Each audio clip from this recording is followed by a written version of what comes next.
તને મળ્યો મનુષ્ય અવતાર માંડ કરીને પ્રભુનું નામ લઈ લે ભાઈ પ્રભુ.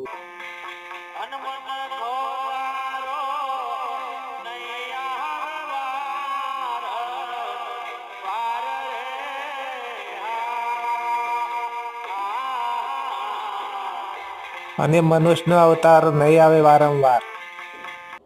કોઈ પૂર્વ જન્મના કર્મના આધારે આ મનુષ્યનો અવતાર મળ્યો તો પ્રભુનું નામ લઈ લે ભાઈ ભક્તો.